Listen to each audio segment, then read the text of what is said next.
Hello, everybody. Good evening, and welcome to this webinar. Perhaps we'll just jump into the webinar right away.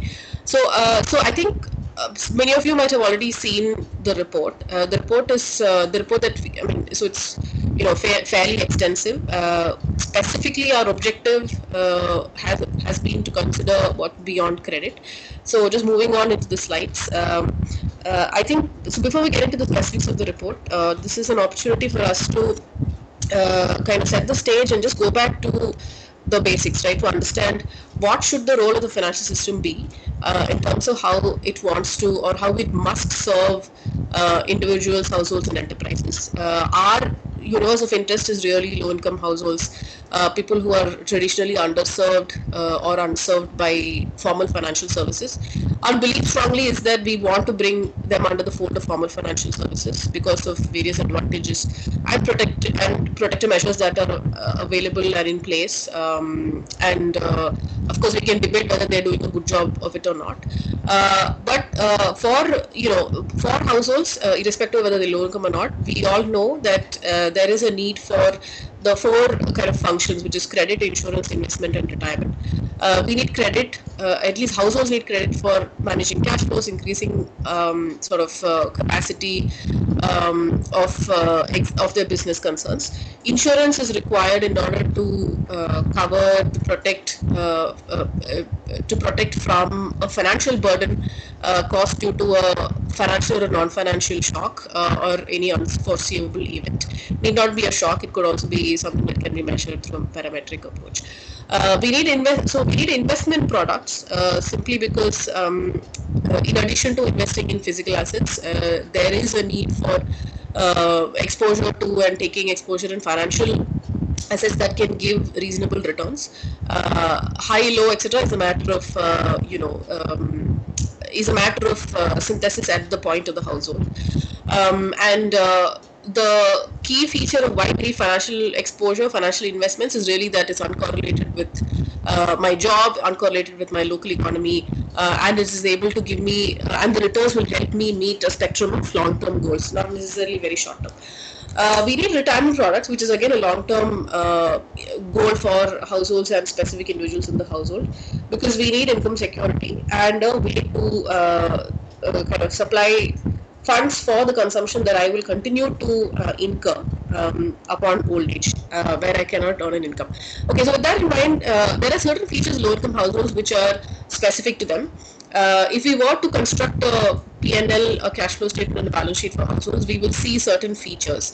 For example, we know that low-income households are subjected to volatile income streams. There is certainly a vulnerability aspect to their livelihoods, which of course with the COVID-19 pandemic, which is going to unfold quite significantly and unfortunately, is something something that all of us obviously have to watch out for and advocate and work towards resolving. There is certainly a contractual and seasonal nature to the income generation opportunities that low-income households have. When we look at the cash inflow outflow picture, we see that they are the inflow is certainly subjected to a lot of irregularity because of the features of revenue. However, outflows are in some sense fixed. A lot of it can be expected into the future, and they're known, and they're typically managed by drawing down liquidity facilities that are existing. For example, taking a loan against existing gold or any other certain assets. And it's in some sense, we do notice that low-income households seem to take loans in order to kind of plug for cash flow mismatches. These are typically kind of short-term loans, small-ticket loans. Assets are illiquid. They are physical assets. Many of the physical assets are also low value. Financial assets are typically low value, and I'll come to some of the examples there. Shocks have been known to deplete assets. Sometimes even distress sale of assets has been observed.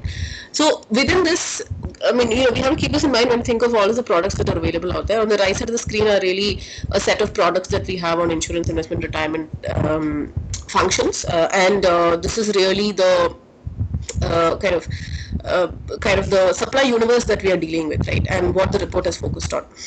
Now, in terms of the study, what we wanted to look at is what were the challenges in developing and delivering what we call non-credit financial products.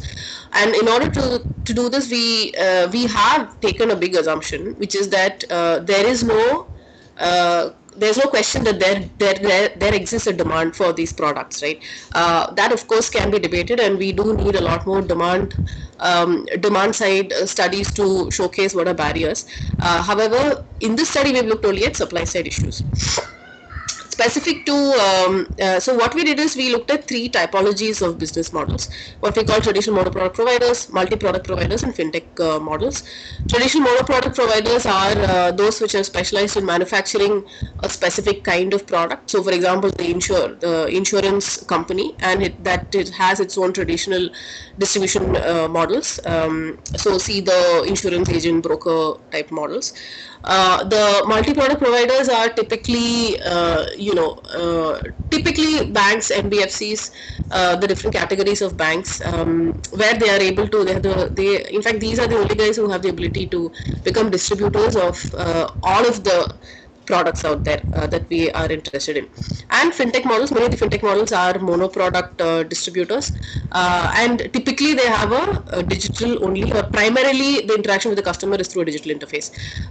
Whereas in India, we know that a pure digital model isn't particularly successfully able to cater to low-income individuals. Now, we looked at financial systems infrastructure, customer-facing challenges, regulatory barriers, and kind of even enablers, and our work really looked at looking at secondary literature as well as having a conversation, semi-structured conversation interviews with 21. So I think we spoke to about 23 providers because we also included a couple of actuaries, etc. Investors, people from the three buckets that we talked about. And our report really just documents challenges that we found, and also we have a set of recommendations where it seems sensible to make those recommendations. So just to kind of quickly showcase what's the big summary of our findings in terms of challenges. If you look at the spider chart here, we starting from the right on top, so ease of access at a location nearby, ease of onboarding through KYC, protection from mis-selling, ease of access to reliable financial advice, ease of repeat transactions, ease of lifecycle servicing, and ease of accessing multiple products. These are the dimensions across which we kind of, literally this is really the mapping of the customer lifecycle for any product.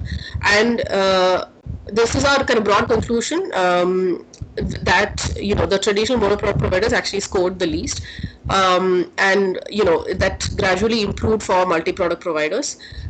Digital only fintech channels could solve for a lot of the other issues. They seem to fare better on certain things, but in terms of access at a location nearby, they obviously lose out considerably compared to some of the other two models. So I'll get into a little bit more specific details around what were the challenges and what did we think were the directions to go in terms of solving these. So the first category of discussion points is around distribution channel and incentive design. So we split this into insurance, investment, and retirement products, and we talk of two aspects. One is the distribution channel and the incentive design. Now, so just discussing insurance, what we found is that there are about, I think the number is 11 to 14, I could be wrong on this, but I think it's around 14 types of, kind of registration slash license slash kind of a certification models out there in terms of what form of distribution can you engage in. We broadly categorize these into an insurance agent model, an insurance broking model, and a marketplace distribution model, and a kind of a fourth category which is travelers. The most dominant are the first two, which is are you an insurance agent? As the name suggests, agent means you're an agent of the manufacturer. You represent the manufacturer. You don't represent the customer. Whereas if you're an insurance broker, you are representing the customer. You get paid by the customer. At least on paper. That's how we it was initially conceptualized, and that's really the dominant descriptions across the different jurisdictions in terms of what's the difference between an agent and a broker. And we see that in the various categorizations, and the report goes into a lot of detail on this, there are certain kind of discrepancies, right?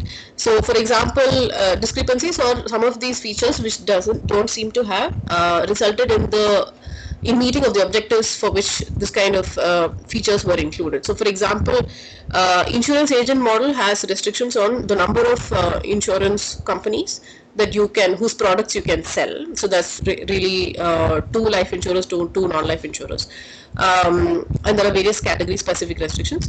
But this hasn't prevented agents from switching between insurers, and it has not, some of the kind of the interviews that we did, the interviewees were of the opinion that these restrictions were put there in order to reduce conflicted sales behavior. However, that doesn't seem to, this feature doesn't seem to actually particularly restrict that kind of conflicted behavior. In the broking model, there were, subsequent to the insurance broker model, which came initially when IRDA was set up, there were newer categories such as the IMF, which is the insurance marketing firm, where some of the restrictions, so for example, if you're a broker, you can't engage in any other business. However, that's not applicable to the IMF model. There were some of these other restrictions. So for example, the web aggregator is really a platform where you can, it's a marketplace where you can show all kinds of products and receive a fee for displaying these products, and also for giving leads back to insurers. However, the functional distinction between that and an insurance broker isn't very clear, or it's not very crystal clear in terms of separation, right? Why? So if a broker were to display all of these products just like what a web aggregator would, the broker really does not have the permission to charge a flat fee for these kinds of displays. So we conclude that functional differences perhaps is blurred, but we also received a couple of interviewees were of the opinion that we need a fair amount of diversity in terms of because just the challenge of insurance inclusion is so large, and the categories and customer segments out there are so large, that we do need a lot of differentiation, a lot of variety. What we found was the cost of customer acquisition and the ability to do repeat transactions. So that is, an agent or a intermediary going out and getting repeat transactions off their customers. That cost is actually exorbitantly high for monoproduct distributors, and that cost comes down for a multi-product distributor because of just economies of scope and scale, right? So that's one set of issues on the distribution design. On the incentive design, a lot of this is known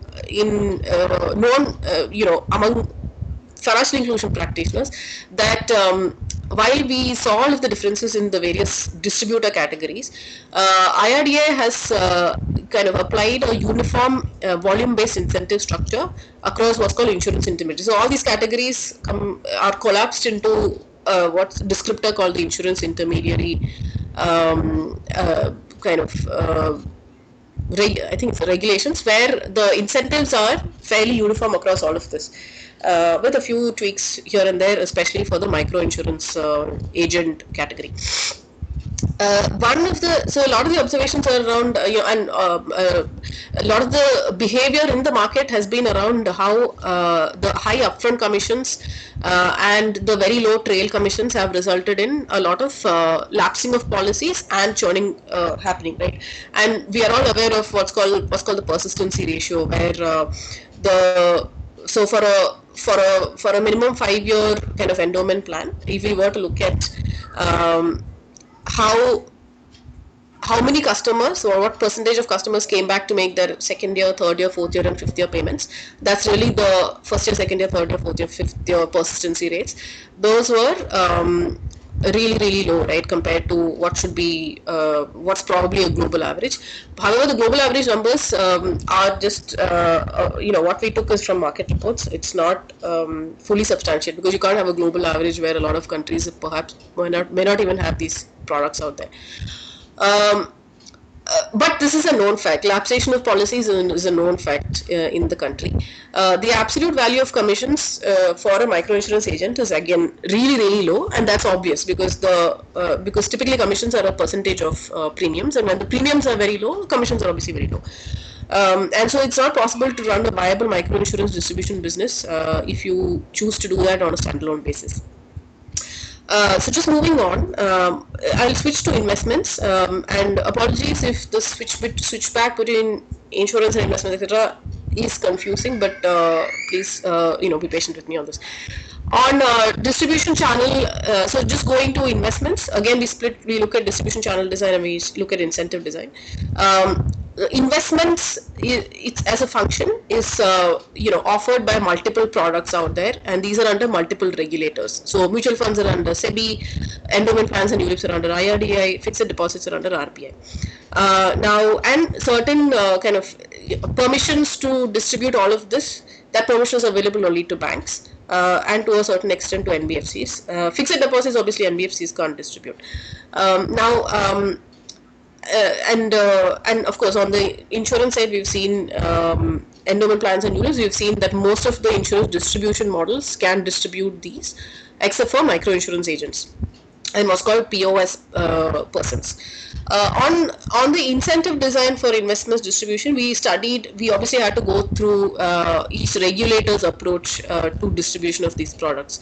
So that's why unfortunately, we have a productized approach to this. In mutual funds, we know that this is exactly a flip of what the insurance distribution is. In insurance, we have a very high upfront commission and we have a very low trail commission. Whereas in mutual funds, the entry load was actually banned, right? And so this happened at least about a decade back. And we have a trail commission model that's really what's being followed today. Trail commissions have been found to be too small, especially when you want to when you want to do only one product and you want to be a distributor for only one mutual fund product or one specific solution that you're giving to a low-income household. And it typically takes 5 to 7 years for a kind of digital-only fintech model, if it wants to do only one specific kind of mutual fund, in order to break even on trail commissions. Now, that's actually good in terms of alignment with objectives of getting people to invest on a regular basis, whereas it may not be viable for the distributor. Differential caps on total expense ratios, which are applicable across different fund sizes and across different fund types. So equity versus debt, focused mutual funds, etc. Could lead to, and there are a lot of details around how this plays out in the report, but it could lead to differential commission structures for distributors, right? Also, we know that both retail and institutional investors participate in mutual funds. Right? Institutional investors, because of the chunkiness of or the size of funds flows that they permit or they enable for AMCs, they certainly have more bargaining power than the small-time retail investor. And some of this is documented very well in some of the kind of reviews that SEBI has conducted. When we come to endowment plans and ULIPs, relaxation and persistency issues we've already discussed, and I think that there's general understanding that this is a direct consequence of conflicted incentives. FDs with banks, we know that banks and their BCs have, do FDs, but the BC channel, we haven't seen much of FD, kind of a targeted delivery of FDs taking place through the BC channel. And this ultimately goes back to what's each bank's business strategy and incentives in place for allowing for this. Now going to the retirement product distribution question, right? So we know that dominantly, and in fact, the report limits our discussions to the Atal Pension Yojana and the NPS main products and annuity products under IRDA. So here again, we see there are two regulators, but some of the SEBI regulated mutual funds also position themselves as annuity providers. So imagine a mutual fund that gets redeemed on a regular basis in order to provide an annuity, right? So those products are also there. However, they are not called annuity products, and IRDA's kind of ambit is really annuity products under insurance companies' balance sheets. So I think in terms of just on the distribution channel design, so we don't get into discussion of whether annuity markets are deep in the country. We know they are not, and we haven't gone into those barriers because we are still our study has been focused on distribution channels itself. The Atal Pension Yojana has as its precursor the NPS Lite or NPS Swavalaman product, There we know that there's been, there was a full strategy around non-bank aggregators who could distribute the NPS product. So which means who could collect contributions and also help. Well, I'm not sure, but I don't think Redeem was possible because redemption was to the bank account. But who could certainly collect subscriptions, right? So contributions into the PRAN accounts of individuals. Since the Jandan since the Jandan Yojana happened, we know that the Atal Pensioner Yojana was launched as a pension product that was linked to a Jandan account or a bank account, and so then it became a bank dominant strategy in terms of distribution of these products. Let me just do a time check. Okay, I think we're fairly on time.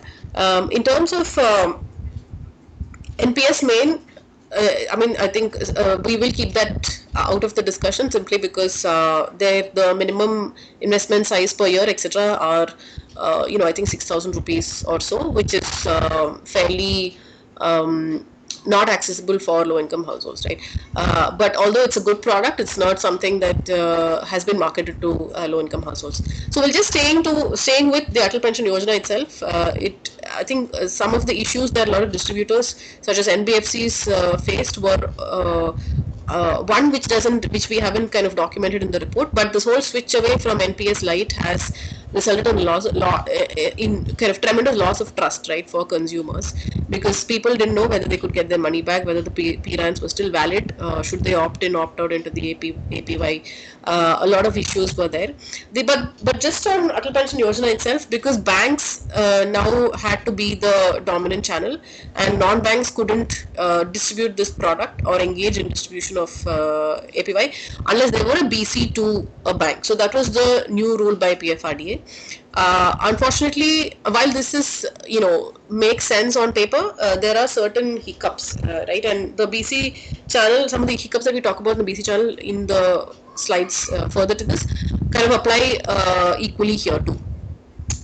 In terms of incentive structure, I think PFRDA put in a requirement to say, I think there's a 80:20 or a 70:30 kind of a suggestive split of how incentives could be distributed by the bank.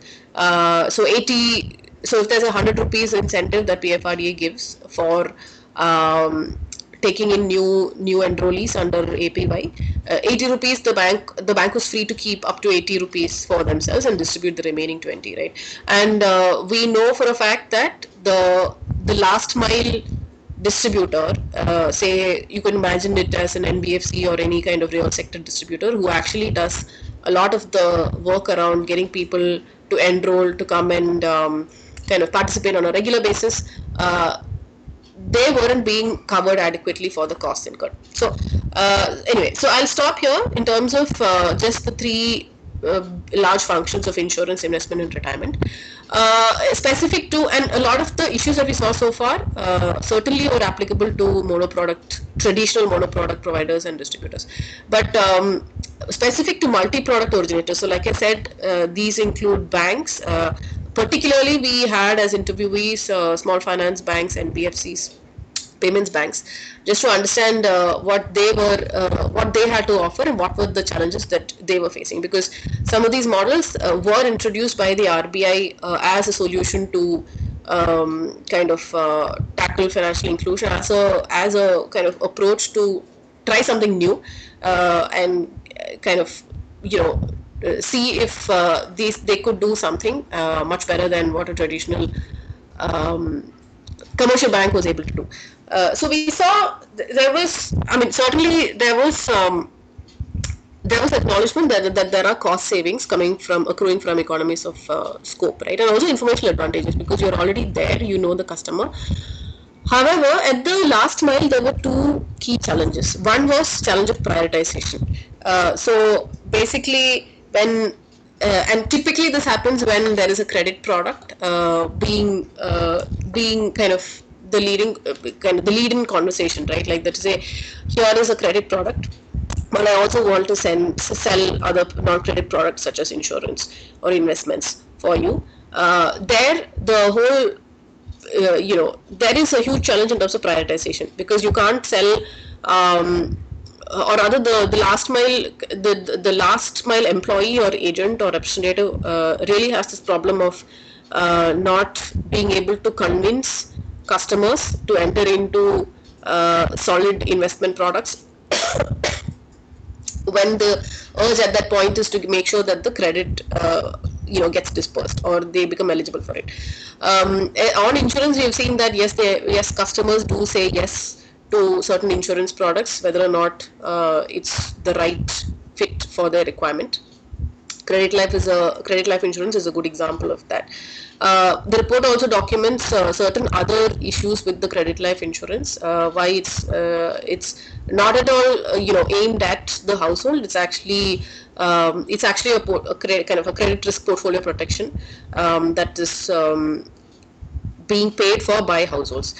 The second challenge was around capacity limitations for customer facing representatives, right? There is a limit to how many products the last mile representative can have conversations about, and it's all just it's about kind of cognitive abilities to have these multi-product sale conversations, abilities to pitch these products, and some of the suggestions that came out were to say, why not we have a separate sales force only to focus on what's called third-party liability products, right? Like, so really around investment products, mutual funds, investment, retirement, and insurance products, and they do not engage in the sale of credit. This, of course, means incurring additional cost for distribution. Specific to payments banks, we found, I think, three, and this is very well documented in terms of challenges.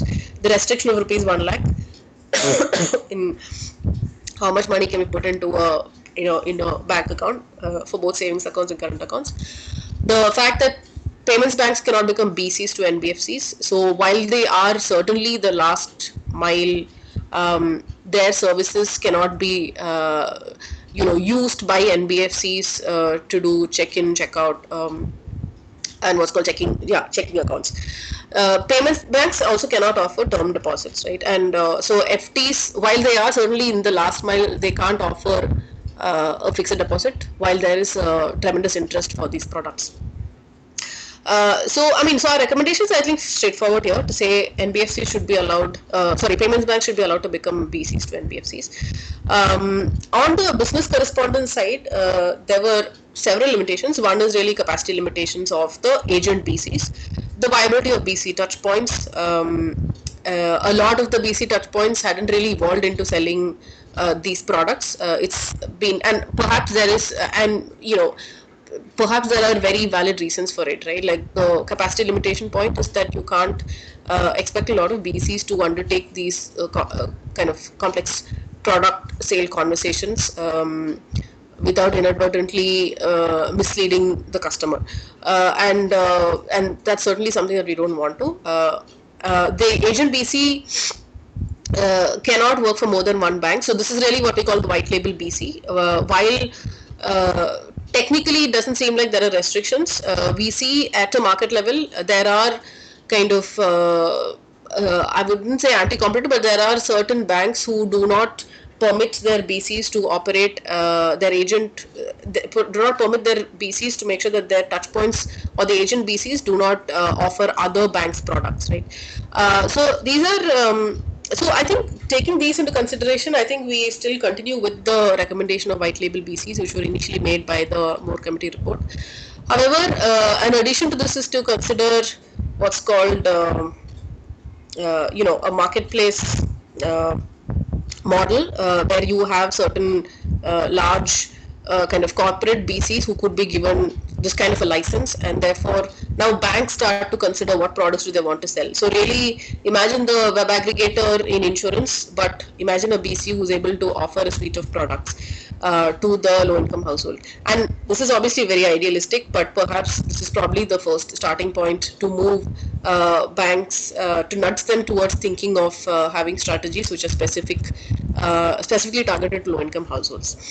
The other, I think, idea was very strongly pitched from a lot of the BC associations was this whole tiered approach to grading. Instead of having very rigorous, very difficult examinations that BC agents have to pass up front, why can't we tier it such that there is a gradual process of increase in terms of complexity, right, and sophistication of knowledge and capacity that is needed for selling a lot of these products. So, to summarize, it looks like uh, distribution channel regulations are split across various regulators.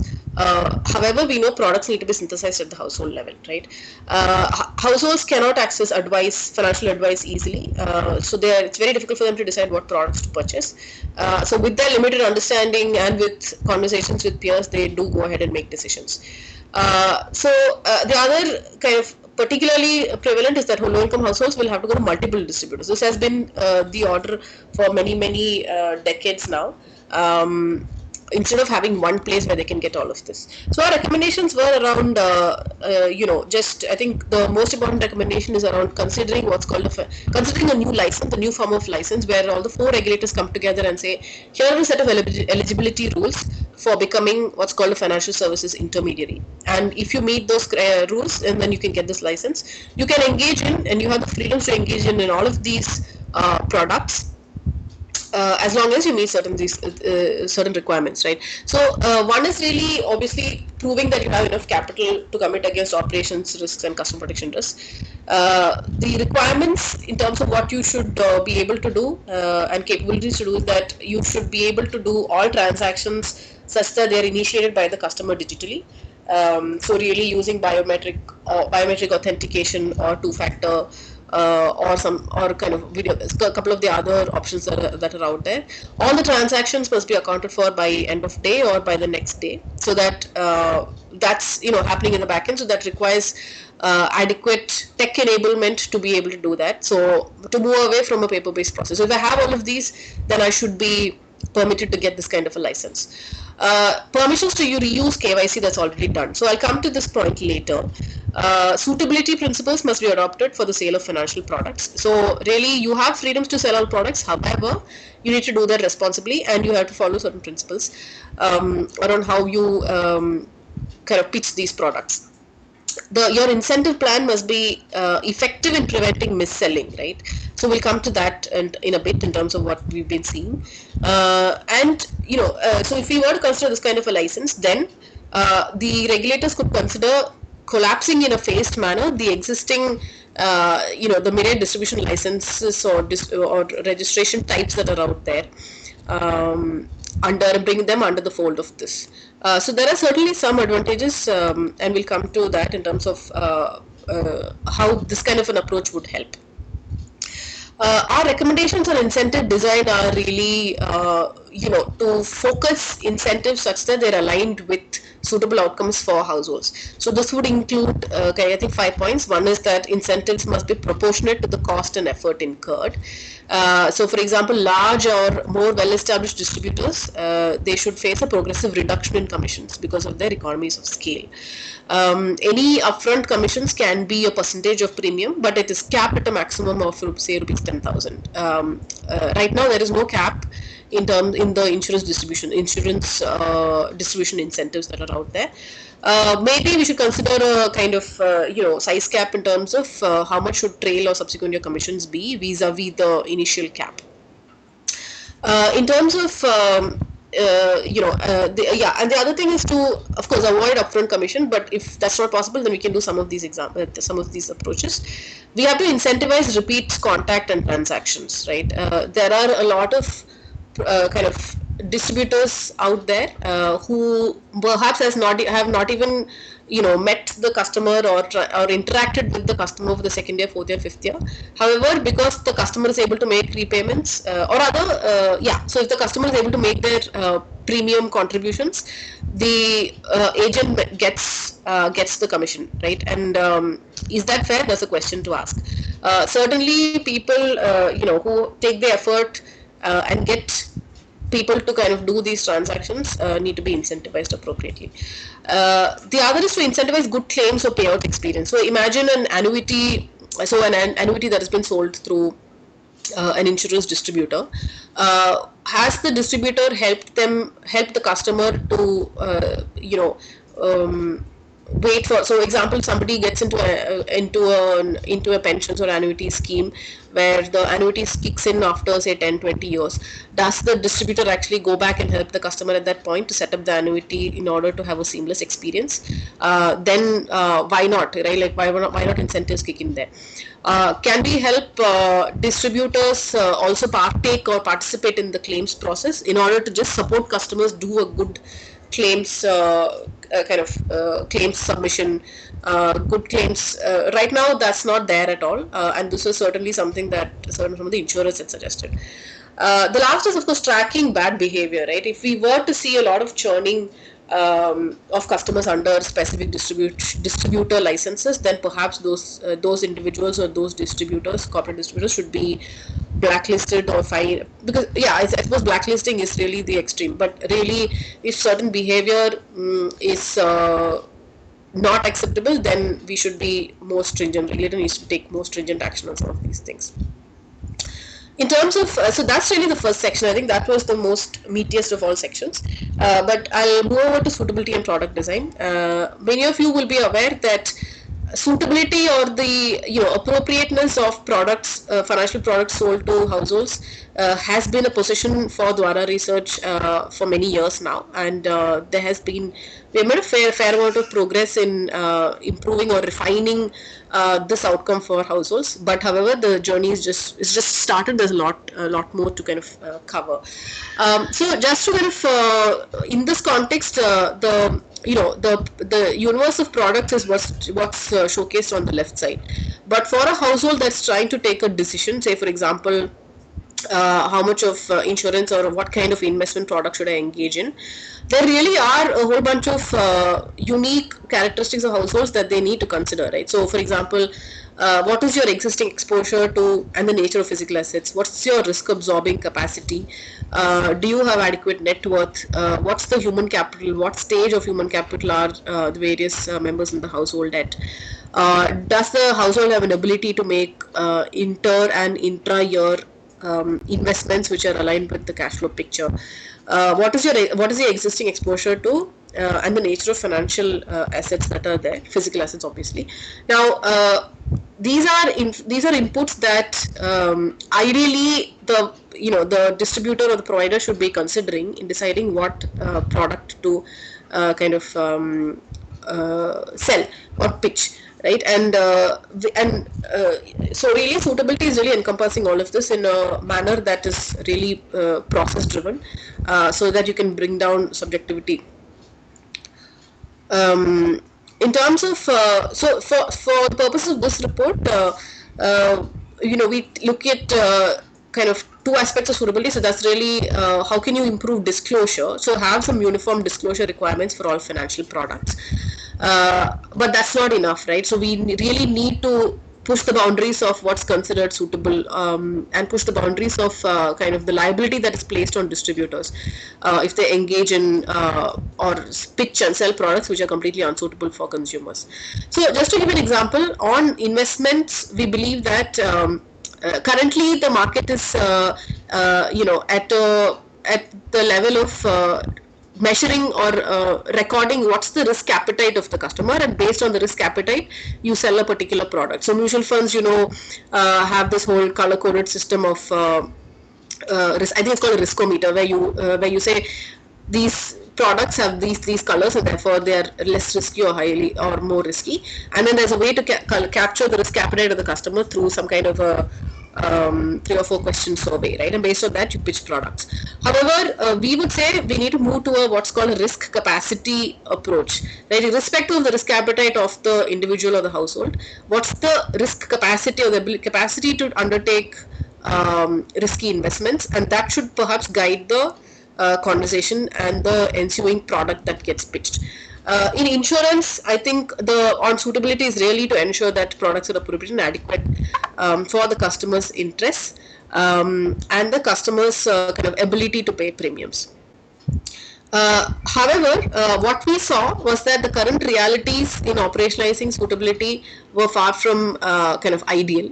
So we know that there is a difference in regulatory approaches based on which product we are talking about. Certain products are split across the four regulators, and based on this there are different approaches that regulators have taken, and that results in different kind of levels of suitability test that the distributor applies. When the incentive to sell one product is significantly more than the incentive that you could get from others, then distributors have been known to push these products because they are just more lucrative for them, rather than products which are more suitable for the consumer. So this is the classic case of conflicted incentives leading to certain behaviors which are ultimately resulting in unsuitable products for consumers. The third is this whole question of advice, right? We know that I think not recently, sorry, in the past 2-3 years, SEBI has been putting out 3 discussion papers around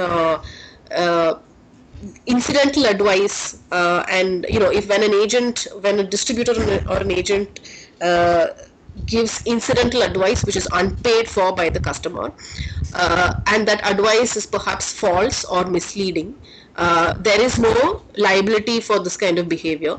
And so what regulators between I think SEBI and in fact even RBI, but not particularly, it's not come out as a specific example, but definitely under SEBI, we know that there has been a separation of advice and sale, right? So we have the investment advisor license and we have the distributor license.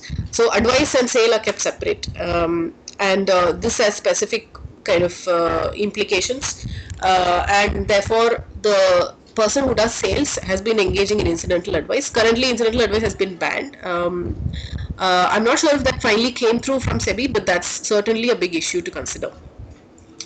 So our recommendations around all of these issues around differential treatment is to say the customer should not be treated differentially based on which provider they are interacting with. So for example, if I want an investment product from a bank or from a mutual fund distributor or from an insurance broker, I should be treated the same in terms of the advice that I get, right? The product that is pitched must be considering my situation and whether the product is right for me, right? And so the one way to do this is to say, can we have universal conduct obligations which are applicable across all regulators and across all kind of regulated entities who are doing retail distribution of financial products. So this is really something. So when we discuss the financial services intermediary license, this can actually just be subsumed under that, right? And these conduct obligations we have articulated in a previous paper of ours.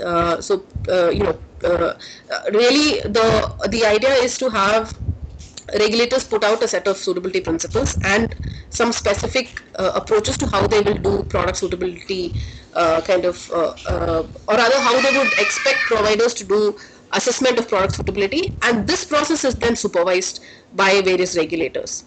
And then specifically on disclosures, there are a couple of kind of recommendations to say that it has to be clear, and especially in endowment plans. This has been showcased by the Bose committee previously, but there are specific things that need to kind of improve. And I think certain products have kind of laxer regulations when it comes to the manner in which disclosures need to be done. In terms of globally unsuitable products. So this is something that is not articulated today by regulators, but there are certain products which we found to be globally unsuitable. So for example, there were certain endowment plans out there which if you were to calculate their real returns over say 10 to 15 years, etc., inflation adjusted, the returns themselves are fairly low, in fact very low, like let's say 3%, 4%, 5%. But the moment you apply inflation and losses due to inflation, this really becomes a negative IRR. And so it really is unfortunate that these products are being sold to low-income households. Many a time these are the dominant financial assets that households have been holding for various reasons. There are historical reasons why this has been the case. However, we need to acknowledge that these are kind of globally unsuitable. There are only, particularly for low-income households, these are not good for them, even if they are most able to relate to these products. So perhaps our recommendation is that regulators should, articulate some of these products and to say that households or businesses that fall below a certain income threshold or net worth, or individuals above a certain age must not be sold these products. The other kind of big observation is that currently we don't have board-driven strategies that focus on low-income households. There are obviously very many reasons for why this is so, but one way to do this is to drive it through board strategy, right? All the way from product design to the way sales processes are done and targeted at low-income households. But there is no specific policy-related recommendation on that aspect. So the last section is around market infrastructure.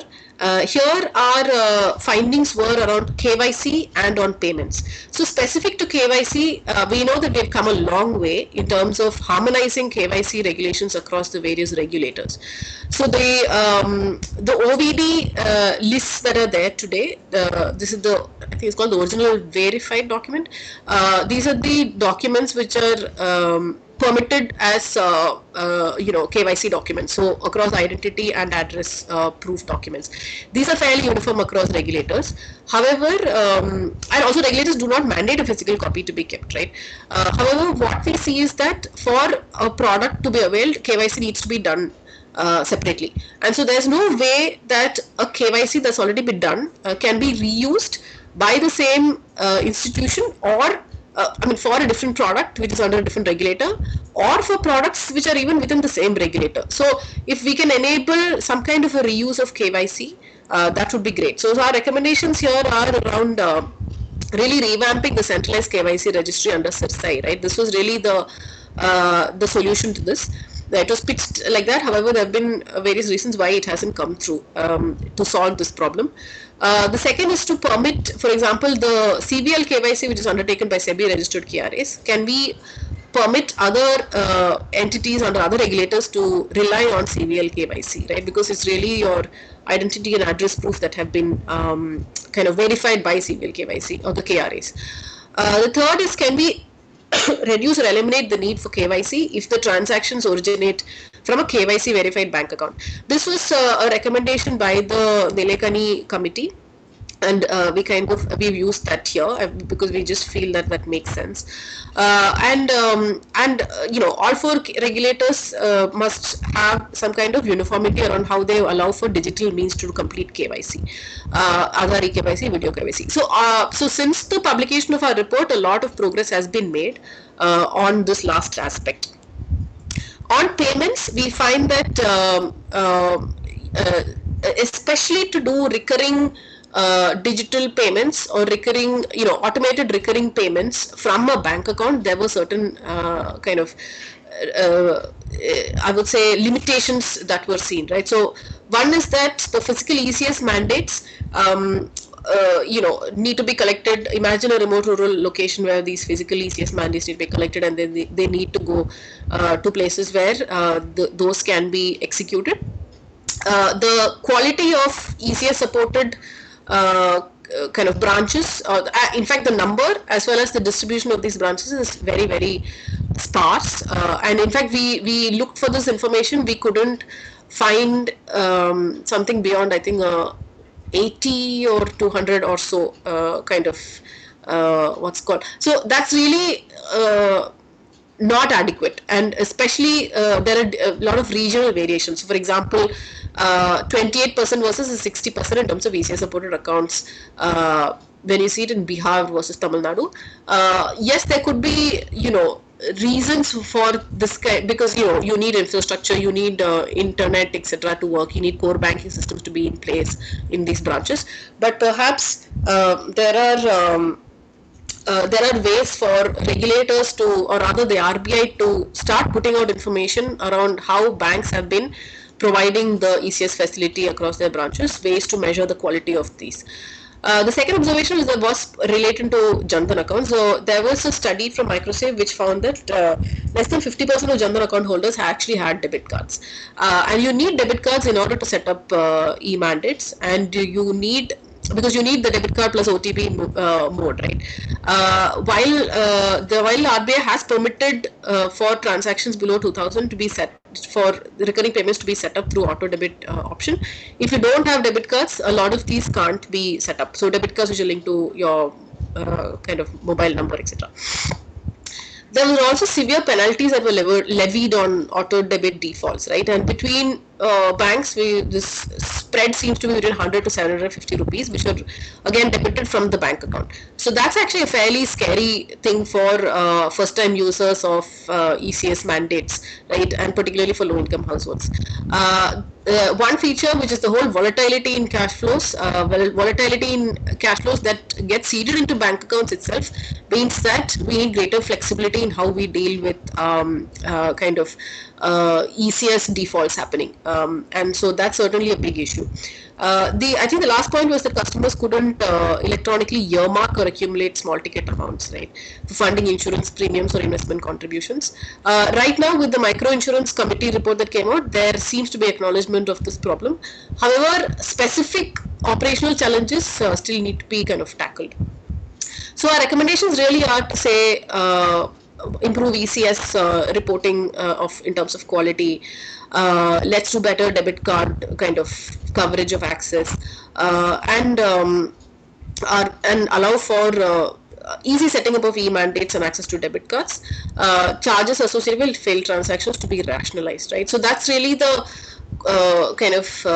broad set of kind of recommendations, and of course challenges and recommendations that the report had. Please do take a look. The report has a lot more detail around each of these issues. I basically just attempted a broad brush discussion of all of the issues that have been covered. The outcomes that we're really looking for is around three themes, right? One is from the provider side, from the distributor side, and from the consumer side. We do want better disclosures, full disclosures. We do want lower to kind of bring down cost of acquisition and servicing. Cost, of course, continues to be high because tech itself is not adequate. There are other risks and other operational costs, but this is a matter of time. In terms of suitability, we need suitability in order to maintain or even build trust in these formal financial products, particularly products which are long-term investment products or pure expense products like the classic term life insurance, right, without an investment component. We need one-point access to all products just to bring down costs for consumers trying to access these products at different locations at different periods of time. It's a lot. It's a huge burden on consumers to be able to, low-income households to be able to do that. We need incentives which are aligned with a full life cycle support for the customer across the product life cycle, and really ultimately our objective is that at the end of all of this we will reach the ideal, which is to have easy low cost access to appropriate and adequate products.